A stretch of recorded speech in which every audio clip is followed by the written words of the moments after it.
On January 19, 2023, millions of people across France went on strike in opposition to the government's plans to raise the retirement age from 62 to 64. The General Confederation of Labor, or CGT Union, estimates that 2 million people flooded the streets across France, with 200 demonstrations nationwide, including at least 400,000 people marching in Paris.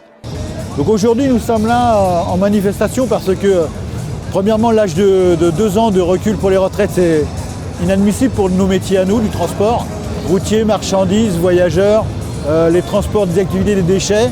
Voilà, donc nous, c'est impossible de pouvoir travailler jusqu'à 64 ans avec des métiers à forte pénibilité. Voilà. Donc c'est pour ça qu'aujourd'hui, on est tous là pour manifester, pour dire non au recul de l'âge de départ à la retraite et non à l'allongement des cotisations aussi. Voilà.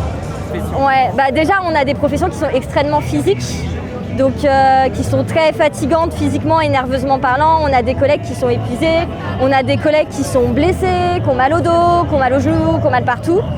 On a déjà des collègues qui doivent faire des reconversions parce que physiquement parlant, elles ne peuvent plus faire le métier et là on nous demande de travailler encore plus loin. Alors qu'on a un métier qui est très physique et qui demande beaucoup à notre corps. En tout cas, nous, dans notre milieu, notre secteur d'activité, le médical, là, il lance une réforme à 64 ans, 65 ans, la retraite. Déjà, depuis le Covid, c'est très difficile. Les gens ne veulent plus travailler dans le milieu des EHPAD, même hospitaliers. Hein. Même nous, les fixes, on ne tiendra pas. Jusqu'à 64 ans, c'est pas possible. Physiquement et psychologiquement, on ne tiendra pas. En fait, cette réforme des retraites, elle est injuste, injustifiée, illégitime, inefficace. Pourquoi ? Parce qu'en fait, cette réforme, c'est un raccourci vers le cimetière. Elle veut repousser l'âge de départ à la retraite alors qu'il n'y a pas de nécessité économique à réformer le système des retraites. C'est s'attaquer à la protection sociale. C'est-à-dire que la retraite, actuellement, elle a un système de solidarité, de répartition qui permet à une majorité de personnes d'avoir une vie digne et heureuse après la retraite. Et donc, c'est en fait un sujet de société. C'est quel modèle de société on veut. C'est une réforme extrêmement injuste aussi parce qu'elle va d'abord frapper de plein fouet les catégories populaires qui ont une espérance de vie plus courte, qui ont des carrières à petit salaire et qui vont se retrouver du coup déjà morts parce qu'à 65 ans, 23% des plus pauvres sont déjà morts en fait. While strikes are common in France, this strike was unique in that it brought all the country's major unions together in a united front, resulting in one of the largest mobilizations in recent history. It was the first time in 12 years that the 8 largest unions came together to take coordinated action. Ça va être un grand mouvement. C'est historique parce que déjà, en France, ce qui est très important, c'est ce qu'on appelle l'intersyndical. C'est quand il y a une coalition unanime, consensuelle des syndicats, de tous les syndicats avec toutes leurs sensibilités. Donc là, on est sur une assise politique syndicale très large, très solide, très puissante. Déjà que ça soit une intersyndicale, c'est très fort. Ça veut dire que tous les syndicats, autant qu'ils sont représentatifs, donc les 5 majoritaires, se réunissent ensemble. Ça, c'est un message fort envoyé au gouvernement. Et aujourd'hui, c'est aussi un message fort de dire qu'on est en plus tous ces syndicats énormément mobilisés. Striking workers paralyzed public transport, halted train traffic, grounded international and domestic flights, impaired production at oil refineries, shut down schools, and reduced power supplies. Il y a aussi des préavis de grève absolument partout, notamment dans des points très stratégiques, notamment les raffineries par rapport à l'essence. Donc on sait que nous avons les moyens de tenir et de faire tomber cette réforme. Nos camarades des transports RATP, donc le service public, par des mouvements de grève assez importants, donc bloquer les transports, c'est déjà une première des choses. Je pense que dans d'autres métiers comme les enseignants, comme la fonction publique territoriale, la fonction d'État ou alors la SNCF, la RATP, je pense que c'est un moyen aussi de faire pression au gouvernement pour qu'on puisse être entendu, voilà, pour leur dire que nous, on ne veut pas de cette réforme. Despite the protests, President Emmanuel Macron vows to go forward with the proposed pension reforms. The vast majority of France is vehemently opposed to the reforms, with a recent poll showing 80% in opposition. The proposed reforms come at a time where rising food and energy costs are reducing the buying power of workers throughout Europe.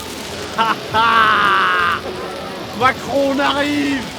Donc les gens s'indignent, il y a quand même 80% des gens qui sont contre cette réforme. Encore une fois, le système des retraites, c'est le droit à une vie digne et décente après avoir travaillé toute sa vie. Donc forcément, vu qu'il y a cette crise effectivement de l'inflation, cette crise économique, c'est de plus en plus dur et difficile pour tout le monde. Les fins de mois sont difficiles. Donc si en plus la vie est difficile et la vie après le travail est difficile, voilà, c'est un catalyseur, c'est pas acceptable. Et c'est pas acceptable. Pourquoi ? Parce qu'il y a énormément de richesses. Il y a un vrai enjeu de partage des richesses en fait. On sait que là, les chiffres du CAC 40 sont tombés, 80 milliards versés aux dividendes.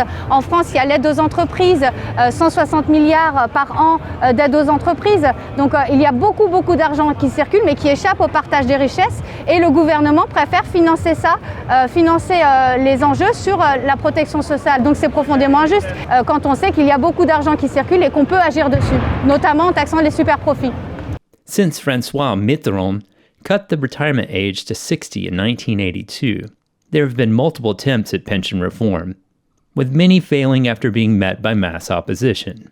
In 1995, President Jacques Chirac and Prime Minister Alain Juppé abandoned their plans for pension reform after weeks of militant strikes that were supported by the vast majority of the public. In 2010, President Sarkozy pushed the retirement age up to 62, following weeks of strikes and demonstrations.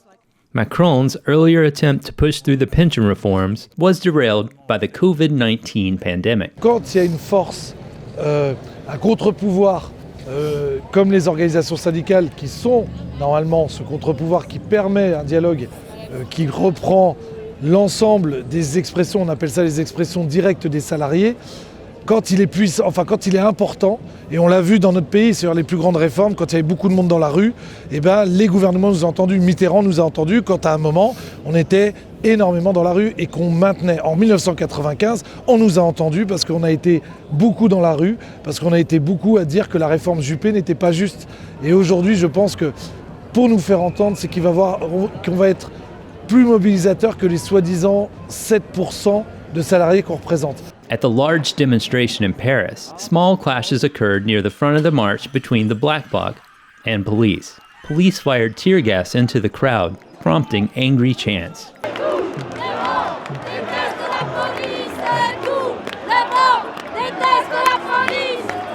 After police retreated, the march continued.